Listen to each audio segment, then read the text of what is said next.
Et bienvenue à tous, chers téléspectateurs. Ici l'image de l'Afrique, qui est votre magazine bimensuel où on vous parle du développement du continent africain dans tous ces différents secteurs. Mon nom est Novella Nikwigizé et comme toujours à 21h, on vous parle de l'image de l'Afrique actuellement et les perspectives futures. Aujourd'hui, on va vous parler du commerce transfrontalier entre le Congo et le Rwanda et tout ça dans le cadre général de la zone de libre-échange continentale panafricaine que le continent appelle de ses voeux.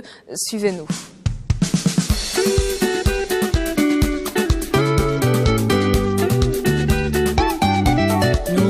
Nous sommes ravis en tant que Congolaises, femmes congolaises entreprenantes. Nous sommes vraiment ravis parce que bon, cet échange entre le Congo et le Rwanda s'est super bien passé. Lors de l'allocution du ministre du Commerce, comme il a dit, nous devons nous voulons et devons en fait développer ce rapport en fait des échanges commerciaux, économiques et culturels entre les deux pays et nous sommes, je pense, en bonne voie. Surtout dans le domaine agroalimentaire, nous avons eu pas mal d'échanges puisque dernièrement il y a la délégation rwandaise qui était venue à Pointe-Noire. Donc nous avons échangé avec eux, ils nous ont apporté les techniques parce qu'on sait que eux, les Rwandais sont vraiment avancés dans le domaine agroalimentaire. Donc nous avons, je peux donner un exemple, nous avons une dame qui est venue dernièrement et nous a montré comment cultiver les prunes du Japon. Or que nous n'avons pas ça, nous ne connaissons pas les prunes du Japon au Congo. Donc la dame est venue nous montrer les techniques. Et là maintenant on va repartir avec elle. Et on va repartir, elle va maintenant nous montrer comment cultiver les champignons au lieu de manger des produits en boîte de conserve. Donc nous allons manger des produits bio. Ce que je partirai du Rwanda avec, c'est les contacts que j'ai eus. Il y a beaucoup de gens qui se sont intéressés à mes produits et à tout ce que j'ai apporté comme innovation. Parce que pour eux, déjà, les chapelures, c'était vraiment quelque chose d'exceptionnel.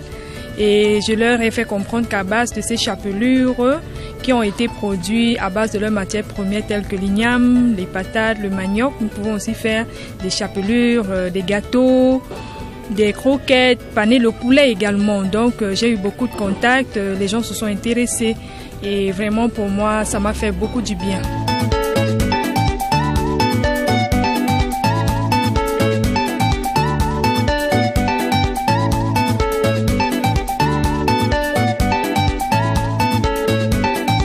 Nous sommes aujourd'hui avec ambassadeur Guinestor Itwa, ambassadeur du Congo au Rwanda. Nous sommes aussi avec Michel Minega Sewera, qui est secrétaire permanent au ministère du Commerce ici au Rwanda, et avec monsieur Joël Kikadidi, qui est secrétaire général de l'association Business Intra-Africain. Donc nous allons parler justement de ce business intra-africain, du commerce intra-africain, comment peut-on le développer, notamment en transformant nos ressources naturelles sur place et la part des petites et moyennes entreprises dans ce commerce intra-africain. Monsieur l'ambassadeur, merci d'être avec nous. Merci. Nous voulons parler justement de cette question des échanges transfrontaliers et vous avez organisé il y a très peu un de ces cadres d'échange où les représentants du secteur privé, les acteurs économiques congolais ont eu l'occasion d'échanger avec les acteurs et les représentants du secteur privé au Rwanda. Quelles sont les opportunités que vous voyez dans ce commerce entre des pays africains? Merci beaucoup. Comme vous le savez, le continent et particulièrement Les pays de l'Afrique subsaharienne connaissent des moments très très difficiles en termes d'économie, mais parfois on peut aussi rebondir des creux de la vague. Et aujourd'hui, nous avons des prédispositions à partir de la coopération Sud-Sud. La coopération Sud-Sud peut permettre, principalement en ce qui concerne nos deux pays, nous avons beaucoup d'instruments de coopération ensemble entre le Rwanda et le Congo. Nous pouvons profiter pour, évidemment, développer cette coopération dans le domaine commercial. Et comme vous l'avez bien indiqué, nous avons abrité ici au Rwanda les journées commerciales, économiques et culturelles du Congo-Rwanda du 23 au 25 novembre. Et ça a été l'occasion de présenter les produits du Congo au Rwanda. Et le marché a très très bien réagi. Et quand le marché de Kigali réagit, c'est aussi le marché de la sous-région au niveau de la East African Community. Donc ce qui est ma juridiction, sauf le Kenya, je couvre l'Ouganda, je couvre la Tanzanie, je couvre le Burundi et évidemment le Rwanda où je suis basé. Donc je crois que c'est une bonne chose, cette initiative. On parle bien sûr des échanges entre les différents pays et c'est bien sûr au niveau, disons, si on voit ça d'un œil plus continental. On ne faut pas rappeler que le président, bien sûr, est à la tête des réformes de l'Union africaine et a mis l'accent sur les solutions locales. On a un problème pour écouler les marchandises, on a un problème avec un taux d'importation qui est encore très important. Comment ou quels sont les axes stratégiques sur lesquels le ministère du Commerce, ici au Rwanda, voudra ou est en train de travailler, surtout au niveau du commerce intra-africain? Ouais, merci. Comme son Excellence l'ambassadeur l'a dit, le ministère du Commerce et de l'Industrie qui est en charge de promouvoir l'importation et la promotion de nos produits ici au Rwanda, nous avons commencé récemment. Je suis sûr que vous l'avez entendu, nous avons amené une nouvelle notion qu'on appelle Made in Rwanda. C'est une notion qui est là pour valoriser mais aussi promouvoir nos produits locaux. Et nous le faisons avec l'assistance de secteur privé, la Fédération du secteur privé, qui, eux, ont cette oisiveté d'être regroupés en coopératives et en associations afin qu'on puisse les aider au niveau politique pour qu'ils puissent aussi écouler leurs marchandises, non seulement au niveau local, mais aussi avec les pays membres de la communauté dans la région, mais aussi avec le Congo-Brazzaville, car on a eu cette chance comme l'ambassadeur vient de le dire, d'avoir les Congolais qui sont venus ici montrer leurs marchandises et faire promouvoir leurs produits ici au Rwanda, qui a fait que les Rwandais ont vu ce qu'eux, ils ont amené ici. Et notamment, nous aussi, on devra faire la même chose en leur visitant et aussi essayer de montrer nos produits dans leur pays. Et lorsque il y a ces journées d'échange justement au niveau, bien sûr on met en avant les produits qui sont fabriqués sur place. Oui. Est-ce que ce sont des produits qui sont toujours ou qui sont nécessairement intéressants pour les marchés ailleurs, ou est-ce qu'il y a besoin d'y avoir une réadaptation peut-être au marché, une étude de marché pour les marchés congolais par exemple et africains ailleurs? Vous savez, le plus important est de commencer. Il faut d'abord commencer et c'est ça qu'on est en train de faire. Les produits, bien sûr, il devrait y avoir une étude préalable de savoir ce que nos concurrents ou même nos voisins veulent du Rwanda. Mais le plus important de commencer, c'est ce que nous sommes en train de faire. Mais il y a aussi cette idée de voir que les produits ici rwandais sont des produits de première nécessité, des produits bien faits, et que les gens peuvent utiliser dans leur vie quotidienne. Du coup, commencer, c'est déjà un bon départ. Et le reste, on verra avec l'assistance de nos camarades, nos collègues, même nos voisins, c'est à eux de nous dire ce qu'ils veulent du Rwanda. Et c'est à nous maintenant de bien faire ces produits et de leur vendre nos produits. On reviendra sur le cadre éventuellement normatif de ces échanges, mais comme vous le disiez, bien sûr, comme vous l'avez bien dit, c'est important d'y avoir déjà un premier contact.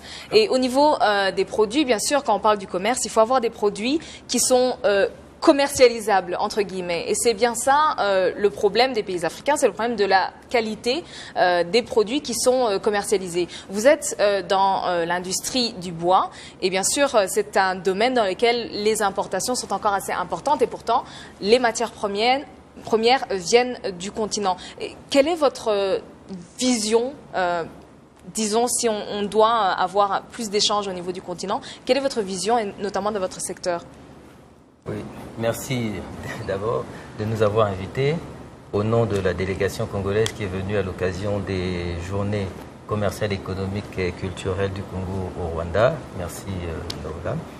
Je voulais dire, je vais aborder le sujet en parlant du secteur déjà qui est le mien. Moi je fais de l'ingénierie dans la transformation du bois et précisément dans la 3e transformation du bois.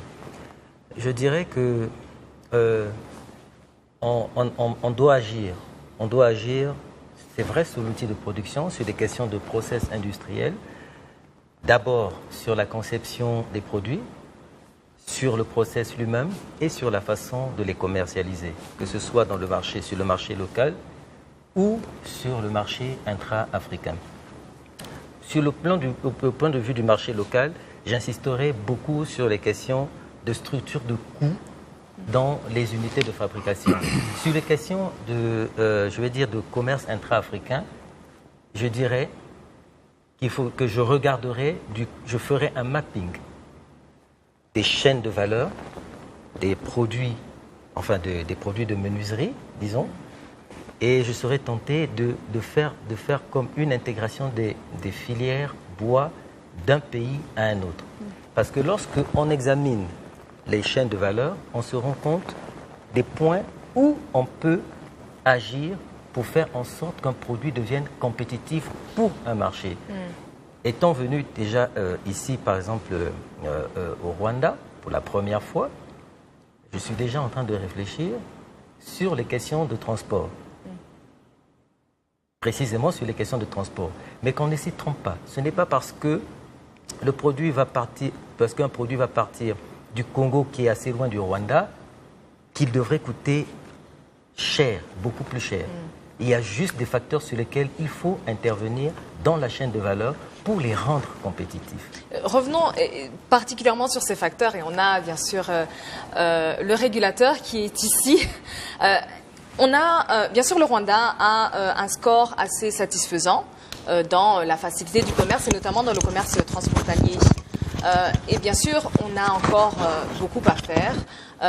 Est-ce que vous pourriez peut-être mettre en avant certains de ces éléments qui sont assez importants pour faciliter justement ces échanges? Parce qu'échanger, c'est facile, mais au niveau du continent africain, le coût du transport est l'un des premiers facteurs qui, disons, inhibe les échanges transfrontaliers. Donc, que faudrait-il faire? Oui, comme notre ami vient de le dire, il est vrai que le coût du transport, pour nous les Africains, il est un peu élevé. Et c'est pour cela que nous avons comment je peux dire, le Rwanda est membre des différentes régions ou communautés régionales. Communauté économique régionale. Communauté économique régionale qui facilite le processus. Il y a la réduction dans les tarifs, il y a la réduction dans le transport, comme on vient de le dire. Et nous sommes les pionniers dans ces communautés, si on peut le dire. Du coup, le Rwanda a ratifié, si on peut dire, tous ces agréments, ces accords. Et comme vous le savez, nous avons la seconde place dans le Doing Business, qui a été publié par la Banque mondiale. Donc, au niveau local, nous avons tout fait pour favoriser ces échanges et faciliter les gens à circuler, la circulation des biens et des services. J'aimerais permettre à Monsieur l'ambassadeur de venir là-dessus. L'objectif de ces échanges, c'est aussi de voir comment échanger peut-être ou harmoniser et échanger les bonnes pratiques. Et on sait que, voilà, au niveau du continent, on a encore des pays qui ont un coût élevé du commerce. Qu'est-ce qui est fait au niveau du Congo-Brazza pour s'assurer à ce qu'on ne décourage pas, disons, surtout les principaux acteurs qui sont les petites et moyennes entreprises et qui ont un capital qui est assez bas. Qu'est-ce que vous faites pour les encourager et pour ne pas les décourager surtout? Merci beaucoup. Je vais peut-être revenir d'abord sur le cadre ou les cadres juridiques. Évidemment, le Congo et le Rwanda sont membres de la CEAC et aussi de la CIRGL. Donc, ce sont des cadres de coopération et qui nous permettent d'agir, que ce soit sur les questions politiques ou les questions proprement économiques, sinon commerciales. Et nous avons aussi nos instruments propres de coopération entre le Congo et le Rwanda. Nous avons une grande commission mixte dans la dernière édition, la dernière session, date de juillet 2016, ici au Rwanda, à Rubavu. Et cette année-ci, nous avons abrité à Kigali une réunion technique de la commission commerciale mixte. Et ce sont des cadres qui sont bien prédisposés à faciliter, à favoriser les échanges entre nos deux pays. Évoquant les questions de mobilité, les questions de transport, surtout en ce qui concerne les produits relevant des paiements, des petites et moyennes entreprises, des petites et moyennes industries ou de l'artisanat. Le Congo et le Rwanda, sinon Brazzaville et Kigali, sont reliés maintenant en permanence avec Rwandais qui a des rotations plusieurs fois dans la semaine. Donc, des produits qui relèvent de ce secteur sont facilement transportables. Donc, en principe, le problème ne devrait pas se poser s'il ne s'agit que de la mobilité, du transport. Est-ce que ces modes de transport sont accessibles à la petite et moyenne, ou la très petite entreprise lambda? Évidemment, parce que ce n'est pas des franchises importantes pour la petite et moyenne entreprise. C'est des franchises maîtrisables par les compagnies. Même s'il n'y a pas encore de grands vols cargo de Rwandair reliant les deux capitales ou les deux pays, mais il y a déjà dans les vols commerciaux, il y a la possibilité de transporter ce type de franchise. Ça, c'est déjà possible. La preuve, il y a déjà eu une exposition de Rwanda organisée par la Fédération rwandaise du secteur privé au Congo-Brazzaville, à Pointe-Noire. Et j'ai été moi-même témoin de cette exposition. Mais le marché congolais avait très très bien réagi à ces produits. Et là, dans l'autre sens, on vient d'abriter une exposition, une foire du Congo au Rwanda. Et c'était des produits aussi facilement transportables. Le marché aussi a très très bien réagi. N'oublions pas que nous avons beaucoup de choses aussi en partage entre le Congo et le Rwanda. Ici, au Rwanda, il y a une communauté importante qu'on va qualifier, passez-moi l'expression, de bicongolophones. Des gens qui ont connu la RDC ou qui ont connu le Congo-Brazzaville. Et nous partageons énormément des choses, surtout nos habitudes alimentaires. On a testé quelques produits sur le marché. Enfin, pendant cette exposition, le marché a très très bien réagi. Oui. Oui, et surtout au niveau des produits alimentaires, je pense qu'il y a bien sûr des opportunités. Maintenant, la question, je sais qu'on a rencontré certaines de celles qui ont exposé, et il y avait une question de l'emballage. Ici, on n'accepte plus les sachets et bien sûr, la majorité des produits sont encore emballés au niveau. Alors, qu'est-ce qu'on fait au niveau, de la réglementation pour d'abord permettre d'avoir accès à cette information commerciale et aussi comment est-ce qu'on facilite ces petites, les acteurs à micro-entreprises pour avoir accès à cette information, mais aussi avoir toujours accès au marché par des manières alternatives, par exemple. Oui, ce que le Minicom fait avec les petites et moyennes entreprises, nous les encourageons à se former en coopérative. Ça les aide énormément et nous les appuyons dans la formation de ces coopératives. On leur donne des formations, nous avons des réunions régulières avec eux afin de les sensibiliser parce que tout n'est pas si facile à faire quand on est seul. Alors plus on est nombreux, mieux ça vaut, mais il faut être organisé. Concernant les emballages, il est vrai que c'est un grand problème parce que nous, on a pris cette décision de ne plus utiliser les plastic bags, les sachets, comme vous les appelez. Et c'est un grand pas parce que ça dégradait notre environnement. Du coup, on a eu le temps de sensibiliser toute la population dans ce sens. Et il y a des alternatives, il y a des emballages en papier et carton. Ces entreprises sont la bienvenue au Rwanda. Ils travaillent avec nous, ils sont exemptés de certaines taxes pendant une certaine période afin qu'ils puissent aussi tirer profit de cette marchandise. Alors, la question est de savoir si les pays limitrophes ou avec lesquels nous avons la coopération vont vouloir aussi faire la même chose. Tout dépend de comment nous, comme monsieur l'ambassadeur l'a dit, tout dépend de comment nous négocions avec eux dans les commissions mixtes. Et toutes les institutions sont représentées. Je pense que j'aimerais avoir votre avis là-dessus. C'est bien sûr cette question, surtout de l'information commerciale. Vous venez pour la première fois au Rwanda. De un, quelle est la quantité d'informations que vous avez du marché avant de venir et qu'est-ce qui vous motiverait à venir davantage peut-être écouler certains de vos produits en tant qu'un représentant du secteur privé congolais?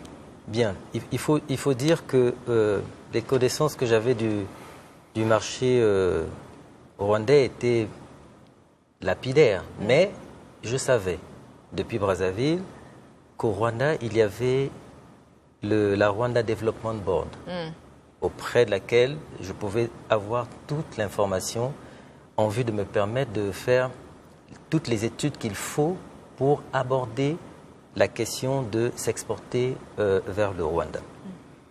Ça me pousse à revenir sur ce que je disais tout à l'heure.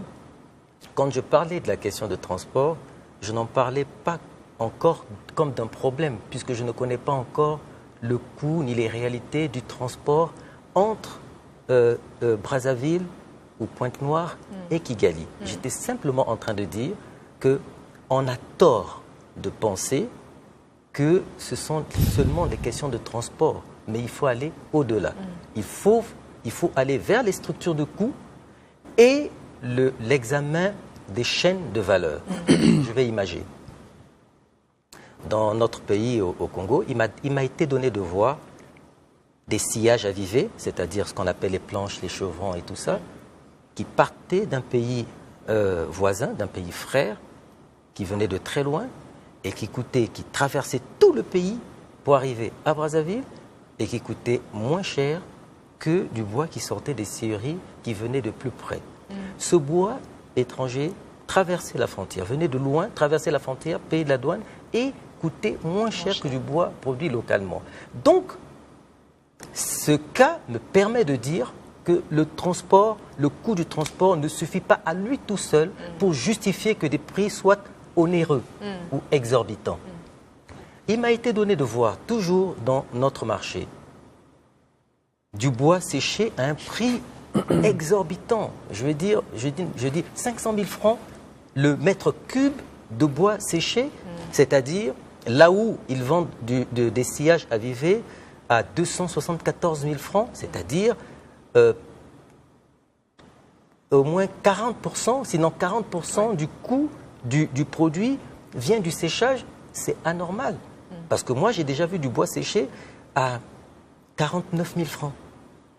Donc, si on fait l'étude des structures de coûts, on se rend compte que ce n'est pas toujours là où on croit que se trouvent les problèmes. Alors, à votre avis, justement, quels sont ces éléments sur lesquels on n'agit pas suffisamment et qui pourraient avoir cet impact positif? C'est essentiellement sur la forme de l'industrialisation. Et là, je parle déjà du bois parce que je le connais. Sur la façon d'industrialiser le bois. Bon, moi, depuis quelques années, j'ai passé mon temps à réfléchir pour voir, mais comment est-ce que là, sur notre marché domestique, on peut avoir des produits de qualité équivalente à ce qui nous vient d'Occident? Et partant de là, je me suis rendu compte qu'il y avait la question de la machinerie. Mais il n'y a pas que la question de la machinerie. C'est vrai que c'est la question la plus importante. Pourquoi? Parce que les produits que nous recevons sortent de chaînes d'usinage numériques, sortent de chaînes de fabrication, et ce matériel est onéreux, très onéreux. Une seule machine peut vous coûter 150 millions. Tandis que dans nos filières, et je l'ai vu pas seulement au Congo, je l'ai vu en RDC, je l'ai vu en Côte d'Ivoire, les ateliers d'usinage ont quasiment presque tous la même forme. Vous avez une machine, un combiné de 6 ou 7 opérations, vous avez, je ne sais pas, une dégauchisseuse, vous avez une scie à ruban, mais je veux dire que les ouvrages que vous sortez de là sont semi-industrialisés, ils sont quasiment manuels. Alors, est-ce que c'est exportable? Est-ce qu'il y a moyen quand même, soit de les exporter tels quels, et puis parce que le problème c'est le capital. C'est un peu le problème de la poule et l'œuf.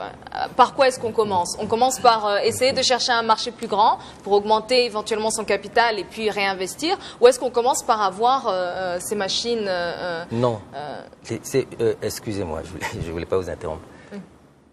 Ces machines ne sont pas à la portée des petits opérateurs qui font leurs petits ateliers d'usinage.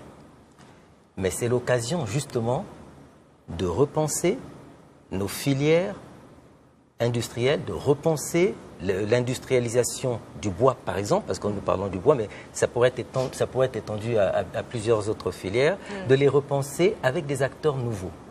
C'est-à-dire, il faut déjà penser toute la filière et puis définir les profils de ces nouveaux arrivants sur la filière, tant au niveau des scieries et du séchage que des structures d'usinage, sans compter des nouveaux types de négociants, fabricants qui feraient l'ingénierie, qui seraient là pour penser la conception de ces types de produits et puis ensuite l'organisation de la commercialisation par des artisans formés pour commercialiser ces nouveaux types de produits.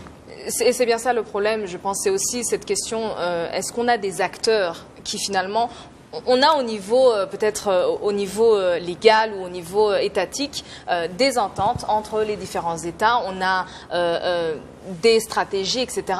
Est-ce qu'on a des acteurs qui sauront, disons, saisir les opportunités qui sont mises en place par notamment les communautés économiques régionales? Est-ce qu'on a et comment est-ce qu'on peut identifier? Et je reviens sur cette question du secteur privé qui s'est regroupé. Est-ce que ça permet éventuellement d'avoir un acteur à qui parler et lui permettre de mettre en place un peu ces stratégies qui sont identifiées? Oui, vous savez, du côté du gouvernement, donc je parle du Minicom, nous sommes là pour mettre les stratégies et les politiques en place. Et le private sector qui se réunit, le secteur privé qui a des différentes chambres, ils se réunissent, ils se consultent, et nous on est là pour les aider à implémenter ce qu'ils doivent faire. Donc, les acteurs, là n'est pas la question, il y a toujours ces opportunités. Plutôt, je pense, comme vous l'aviez dit bien avant, c'est plutôt le capital à investir et avoir ces machineries, comme il le dit. Alors, avoir ce capital quand on est un petit commerçant, c'est pas toujours facile. Donc, du coup, je reviens encore à ce que je disais. Il faut se réunir en association, en coopérative. Et de là, vous avez plus ou moins un capital assez qui peut vous aider à commencer un business et quitte au gouvernement de vous aider dans un autre sens aussi. C'est pour ça qu'on organise des expos. Comme pour la semaine prochaine, du mois du 29 au 5, nous aurons un Made in Rwanda Expo. On va sensibiliser les gens, on va leur éduquer aussi comment faire un bon business, pourquoi être en coopérative et ainsi les accompagner dans leur business. Voilà. Merci beaucoup. On va revenir sur ces questions, mais juste avant de revenir dessus, on va avoir une très courte page de publicité. À tout de suite.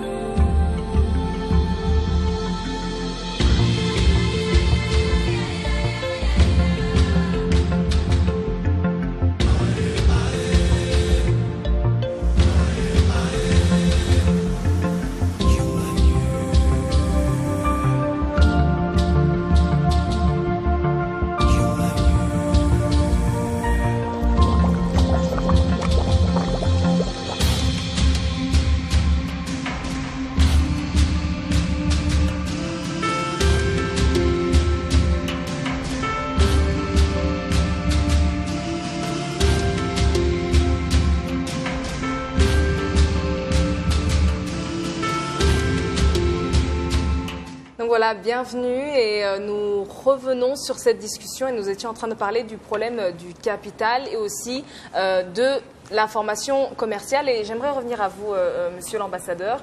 Je pense que les ambassades ont ce rôle, disons, de mettre en lien deux pays, c'est-à-dire leur pays d'origine et le pays dans lequel ils sont installés. Comment est-ce qu'on permet à ces acteurs économiques qui sont dans nos pays d'origine d'avoir accès à certaines de ces informations et quelles sont les infrastructures qui sont nécessaires? Vous avez travaillé dans différents pays. Quelles sont les infrastructures ou les institutions qui sont nécessaires pour que les acteurs économiques puissent avoir accès à ces informations-là? Évidemment, nous avons des cadres. Nous avons des cadres, que ce soit chez nous au Congo et ici au Rwanda, des cadres de travail, spécialement sur ces questions précises de commerce, en dehors de l'accord général de coopération qui existe si heureusement entre nos deux pays. Nous avons un accord sectoriel et nous avons les chambres de commerce. Nous avons ici donc la fédération du secteur privé, nous avons à Brazzaville la chambre de commerce. Et évidemment, on a aussi les ministères de commerce des deux pays. Nous échangeons. Je crois que la dernière réunion que nous avons eue a eu lieu ici, au Rwanda, à Kigali, en avril, entre le ministère du commerce du Rwanda et le ministère du commerce du Congo-Brazzaville. Donc, au niveau de ces cadres-là déjà, nous travaillons sur ces questions. Évidemment, comme vous venez de le dire, au niveau des ambassades aussi, c'est notre rôle de faciliter faciliter les échanges. Du côté de la partie rwandaise, par exemple, il y a même déjà un bureau de représentation de la Fédération rwandaise du secteur privé à Brazzaville. Ouais. Donc, pour mieux informer les opérateurs rwandais relevant du secteur privé, en prenant l'information à la source. Et à notre niveau aussi, nous faisons la même chose. Nous travaillons la main dans la main avec le ministère des Affaires étrangères. Nous travaillons avec les ministères techniques pour avoir l'information nécessaire à donner aux requérants au niveau de notre pays.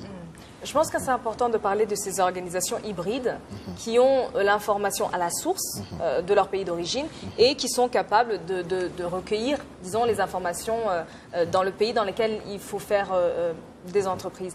Est-ce que ces organisations hybrides sont seulement au niveau du secteur privé? Pas forcément au niveau du secteur privé. Quand je vous parle, par exemple, de nos deux ministères du commerce, mais ce n'était pas une réunion à l'échelon ministériel. C'était une réunion des experts. Et nous avons reçu une délégation dans laquelle il y avait par exemple le directeur général du commerce extérieur du Congo-Brazzaville. Et il y avait aussi le responsable du Centre congolais du commerce extérieur et qui ont rencontré leurs homologues rwandais. Donc c'était les réunions au niveau des experts. Ils ont travaillé techniquement, ils ont parlé leur langage qui est le même. Donc ils se sont très bien compris. Et évidemment, parmi les résultats, il y a ces échanges de terrain. Par exemple, je vous ai évoqué la foire du Rwanda au Congo, Brazzaville, à Pointe-Noire. Et là, on vient d'abriter une foire du Congo, ici. Mais toutes ces opérations, tous ces outils qui sont créés sont régis par le cadre de coopération qui existe déjà entre nos deux pays. Entre les deux pays, voilà. Exactement. J'aimerais vous demander aussi, au niveau des institutions, et on a parlé de l'agence rwandaise de développement, et de ces institutions qui ont finalement, qui portent un agenda particulier et bien identifiable à l'extérieur du pays. Quel va être le rôle de ces institutions qui sont peut-être semi-gouvernementales dans justement la motivation et l'accès aux informations et peut-être encourager certains des investisseurs ou certains des membres du secteur privé à venir travailler ou à venir écouler leurs marchandises, etc. Oui. En fait, il est vrai que pour beaucoup de gens, il y a toujours une confusion entre le Minicom et le RDB. Mais normalement, il ne devrait pas y avoir cette confusion. Dans ce sens que nous, au Minicom, on est en charge des politiques. C'est très clair. On met le framework en place et c'est à RDB d'aller vers l'investisseur potentiel et négocier avec lui. Donc, eux, ils sont plus dans l'implémentation. Donc, cette confusion, elle est déjà levée. Alors, comment RDB travaille avec nos investisseurs? Ils doivent être agressifs. C'est la seule et unique solution. C'est aller vers eux et leur vendre nos produits. C'est en fait vendre ce que nous avons de bien afin de les amener et aussi investir dans notre pays. Et c'est ce que nous faisons. Donc, nous travaillons ensemble et eux, ils ont cette prérogative d'aller vers les investisseurs parce que, comme vous l'avez dit, c'est une institution semi-étatique. C'est plus facile de négocier avec RDB. Mais ils nous gardent toujours en loupe, comme on le dit, parce que nous faisons les politiques et les stratégies. Donc RDB a un grand rôle dans ce pays. Et c'est pour cela que vous allez toujours voir les investisseurs aller plus vers RDB plutôt que Minicom. Oui, vous êtes les travailleurs de l'ombre. Voilà. Alors, à votre visite à la RDB, quelles sont les informations auxquelles vous avez eu accès et qui peut-être vous ont permis... parce que c'est surtout ça, c'est comment est-ce qu'on est capable de donner la bonne information et l'information qui va prévaloir dans une décision d'aller vers un marché. Quelles sont les informations dont vous avez besoin et que vous avez pu avoir ou que vous n'avez pas pu avoir, pourquoi pas, à l'agence? Alors, à la RDB, nous avons déjà eu la première information, c'est celle de la vision du pays. Quels sont les secteurs prioritaires et quelles sont les réformes qui ont été faites en vue de faciliter soit l'installation, soit le commerce, soit les échanges. Nous avons eu toute cette information, mais vraiment la plus complète possible. Notre relation avec la RDB, elle n'est pas ponctuelle en fait. Ça a été notre premier contact et il va se poursuivre jusqu'au Congo.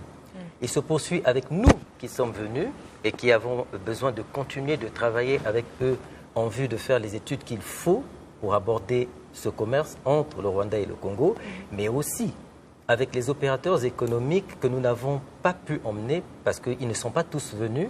Ce n'est pas qu'ils ne voulaient pas, mais certains ont eu des contraintes. Et nous devons repartir vers eux et établir le contact entre eux et le RDB afin de faire avancer les choses, de sorte que à la prochaine édition, s'il plaît à Dieu l'année prochaine, nous marquions encore plus notre présence mieux que cette fois-ci. Et surtout, revenons sur cette question des chaînes de valeur. Oui. Quand on essaye d'aller vers un marché, etc., vous l'avez très bien dit, il faut savoir quelle est la vision du pays et quels sont les secteurs stratégiques qui ont été identifiés par le pays. Et on revient sur la question des chaînes de valeur. Souvent, on a, au niveau des différents pays, on va travailler sur les mêmes chaînons, disons, des chaînes de valeur, et il y a certains éléments sur lesquels on ne travaille pas, sur lesquels voilà, on va avoir les acteurs étrangers qui vont se spécialiser dans ces éléments-là. Alors, comment est-ce qu'on peut, à travers justement l'ouverture vers d'autres marchés, aussi peut-être étendre son influence au-delà d'un certain chaînon de cette chaîne de valeur? Oui, bien sûr. L'examen ou le mapping de la chaîne de valeur, puisqu'elle va depuis le cru, donc depuis son origine jusqu'à la mise sur le marché. Donc le mapping de cette chaîne de valeur nous permet de savoir, prenons l'exemple du bois. Je veux fabriquer des ouvrages en bois, soit pour la construction, soit pour le mobilier. Je peux le commencer au Congo et venir le terminer ici, pour faire simple. C'est-à-dire, en étudiant la chaîne de valeur, on étudie quels sont les atouts qu'il y a au Congo et les contraintes, quels sont les atouts qu'il y a au Rwanda et les contraintes, pour faire en sorte que le produit, au final, arrive à un bon coût, en créant de la valeur ajoutée au Congo et au Rwanda. Et c'est dans cette démarche que nous nous inscrivons. Un exemple, par exemple, si on prend encore une fois le bois ou quelconque autre chaîne de valeur, on a bien sûr parlé de la question des capacités, une main-d'œuvre qualifiée. Est-ce que, par exemple, il vous viendrait à l'idée, dans l'état actuel des choses, de prendre une partie de votre production et de venir, par exemple, la produire au Rwanda parce qu'il y a justement les capacités ou parce qu'il y a des matières premières X, Y, Z. Est-ce qu'on en est là, disons, dans la pensée continentale du commerce, ou est-ce que c'est toujours, voilà, je produis et puis je vais importer dans d'autres pays? Vous faites bien de poser cette question. Moi, pour le peu de temps déjà que j'ai mis ici à Kigali, je vois deux atouts qui me permettent de penser et d'envisager de commencer une partie de la production, une partie du process de production au Congo. Je parle déjà de la deuxième transformation naturellement, puisque les lois dans notre pays aujourd'hui ont interdit l'exportation des grumes, ce qui est normal. Il faut qu'il y ait de la valeur ajoutée dans notre pays. Au pays, oui.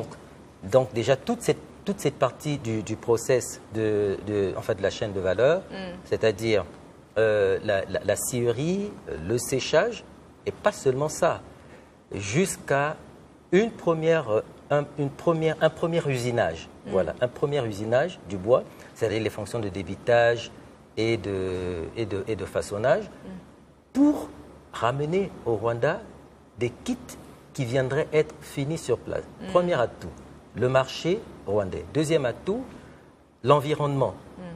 L'environnement que je crois favorable pour former. Non pas que ici j'ai des meilleurs formateurs, mais pour former, si on en venait à créer une unité ici, pour former ici des Rwandais et des Congolais pour finir ces ouvrages. Je crois que c'est faisable. Allons peut-être au niveau de l'ambassade. Vous êtes en charge bien sûr des Congolais qui sont ici. Monsieur Joël nous dit que oui, c'est pourquoi pas. Il y voit des opportunités. Est-ce qu'on a des Congolais qui ont déjà fait le pas, qui ont passé cette étape, et peut-être des acteurs économiques qui ont ce genre peut-être d'industrie peut-être qui va en dehors du Congo, en dehors du Rwanda, mais qui est plus régional, qui sont installés ici pour des raisons peut-être similaires que Joël, dont Joël parle. Bon, je ne vais pas avancer peut-être des chiffres. Non, des exemples peut-être. Mais sinon, il y a des joint ventures entre des Rwandais et des Congolais qui travaillent soit ici au Rwanda, mais surtout au Congo. Il y a des opérateurs du secteur privé qui se sont mis ensemble et qui travaillent sur des domaines bien précis. Et selon que ce soit des domaines où le Rwanda a plus d'expertise ou le contraire, ou des domaines où le Congo a plus d'expertise. Voilà. Donc, pour parler par exemple, revenir sur les agences techniques ayant en charge la mission de faciliter la création des entreprises ou la mobilité des investissements, en plus du niveau ministériel ou gouvernemental où on définit les politiques, donc pareil comme ici, il y a aussi des agences techniques comme l'API, qui est l'agence de promotion des investissements au niveau de Brazzaville. Il y a aussi un centre de formalité des entreprises. Donc, ce qui est ici mis ensemble au niveau de RDB. Donc, nous, on a deux structures qui existent. Est-ce qu'il y a des secteurs particuliers où vous avez vu ces joint ventures qui travaillent ensemble? Vous avez parlé de l'agroalimentaire déjà?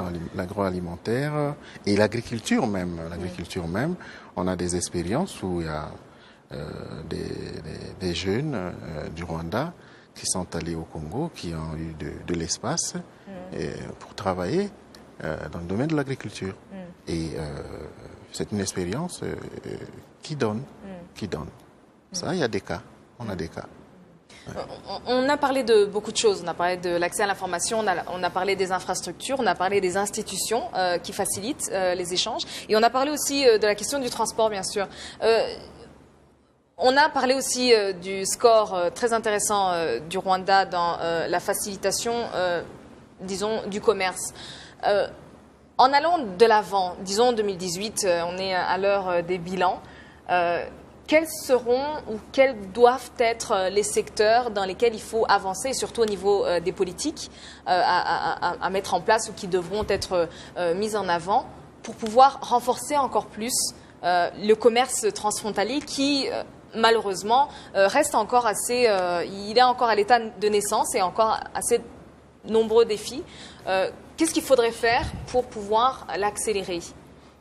Oui, le Rwanda a déjà commencé à travailler dessus, dans ce sens que nous avons enlevé les visas à presque tous les Africains. Tout le monde peut venir, parce que dans le commerce, il faut privilégier la circulation des biens et des personnes. Exactement. C'est déjà un grand pas. Alors, on va d'abord observer et voir comment ça marche, et après, on verra encore où aller et faciliter encore cet échange libre des personnes et des services. Bon, du coup, on a commencé déjà. C'est pour ça que vous voyez que les gens viennent. Ils peuvent venir au Rwanda comme ils veulent et ils repartent. Ils peuvent commencer un business dans un temps record. C'est déjà des pas énormes que nous sommes en train de faire. Et nous disons que d'ici l'année prochaine ou dans 2-3 ans, on va aussi essayer de faire encore mieux, comme vous le dites, et voir où il y a encore des problèmes pour essayer de les améliorer. J'aimerais qu'on parle et qu'on termine, qu'on en vienne à la conclusion sur cette question de zone de libre-échange continentale panafricaine, la CFTA. On en parle beaucoup. Qu'est-ce qu'il faut ou qu'est-ce qu'il faudrait, de votre point de vue, du point de vue finalement des acteurs économiques, parce que ce n'est pas au niveau nécessairement des politiques publiques que ça va se faire, c'est au niveau des acteurs économiques. Qu'est-ce qu'il faut selon vous pour que vous puissiez vous dire, voilà, demain, j'ouvre une entreprise à Kigali, demain j'ouvre une entreprise au Sud-Soudan, ou bien je vais commencer à échanger de manière, à écouler ma marchandise dans ces pays. Qu'est-ce qu'il faudrait pour faire de cette zone de libre-échange une réalité selon vous? À mon avis, la plupart de nos sociétés fonctionnent, je ne veux pas dire sur le mimétisme, mais sur des exemples concrets. Je dis n'importe quoi. Si aujourd'hui, après ces échanges que nous avons eus à Kigali, en repartant au Congo, nous mettons à travailler et à développer des concepts dans l'optique de ce dont je parlais tout à l'heure, dans l'intégration des chaînes de valeur, donc des filières, et qu'un exemple palpable se mettait en place d'une structure qui se crée de cette façon, qui marche bien et qui est florissante, naturellement, ça montre à tout le monde que là, il y a quelque chose et c'est comme ça qu'une filière se développe. C'est comme ça que des nouveaux métiers apparaissent, c'est comme ça que de nouveaux intervenants arrivent et par effet boule de neige, ça avance. Il faut de bons exemples, c'est tout. À mon avis, il faut de bons exemples et ça commence toujours en général par des opérateurs pionniers dans un secteur. Dès que vous avez ces opérateurs pionniers pour un secteur, pour un deuxième et pour un troisième, ils montrent le chemin à suivre aux autres et je crois que c'est faisable. Je vais vous accorder le mot de la fin. À votre avis, qu'est-ce qu'il faudrait faire pour renforcer, et vous avez commencé bien sûr à créer déjà un contact entre certains acteurs, en plus de ceux qui avaient déjà des échanges. Qu'est-ce qu'il faudrait selon vous pour permettre de développer le commerce transfrontalier, de créer cette zone de libre-échange que le continent appelle de ses voeux? J'aimerais d'abord revenir sur l'événement, donc les journées commerciales, économiques et culturelles du Congo au Rwanda, qui se sont déroulées du 23 au 25 novembre à Kigali. Cet événement a été organisé par des femmes. Organisé par des femmes. Et ce sont des femmes qui sont venues au Rwanda il y a une année en visite de prospection, des femmes qui évoluent dans le secteur privé, des femmes qui ont rencontré beaucoup de personnes ici, qui ont été dans beaucoup d'institutions, y compris RDB, et des femmes qui ont fait des visites de terrain, qui sont allées visiter M. Sina Gérard dans son village là-bas, des femmes qui ont visité Positivo, qui est installé en zone économique spéciale, et des femmes qui ont beaucoup pris sur le rôle de la femme au Rwanda dans le développement national. Et des femmes qui sont revenues avec un outil de travail. Vous savez, le Congo et le Rwanda développent une relation de coopération avec un fort degré d'amitié et de fraternité. Et ça, c'est très, très, très important. C'est très important parce que ça facilite beaucoup de choses. Ça facilite beaucoup de choses. Je ne sais pas, comme vous m'avez demandé peut-être de dire le mot de la fin. Le mot de la fin serait que je traduise toute ma gratitude aux autorités rwandaises à différents échelons, parce que cette mission a été organisée avec beaucoup de facilité. Cette mission, ces journées sont un outil qui vient enrichir, qui vient renforcer les instruments de coopération qui existent déjà entre nos deux pays. Et on ne peut pas parler de zone franche ou de zone économique en Afrique si on ne commence déjà pas. Et il faut commencer. Et commencer dans le cas des pays qui fondaient par exemple leurs économies sur les ressources non renouvelables. Et on peut se revoir nos politiques économiques. Aujourd'hui, vous allez remarquer que dans tous les pays africains, il y a une part très très importante de la diplomatie économique dans les politiques extérieures. Ouais. Et je pense qu'il y a des secteurs, il y a des chemins sans fin comme l'agriculture. Ouais. Et ça peut nous aider à éviter les dérèglements de ce secteur économique. Ouais. Parce que pour parler des zones économiques spéciales, il faut d'abord commencer par produire. Et je pense que l'agriculture, c'est un bon contexte de travail. Merci. Merci beaucoup et merci à tous nos panélistes d'avoir pris le temps de nous faire part de vos richesses en connaissances sur ce sujet et merci à vous tous qui nous avez suivis et à très bientôt. On a donc parlé du commerce transfrontalier, de comment développer le commerce transfrontalier à travers les échanges. Et on a bien sûr mis en avant avec Monsieur l'ambassadeur la nécessité de d'abord avoir des échanges au niveau culturel et pour les traduire ensuite à des échanges commerciaux, à des échanges économiques. Merci à vous tous de nous avoir suivis. À très bientôt.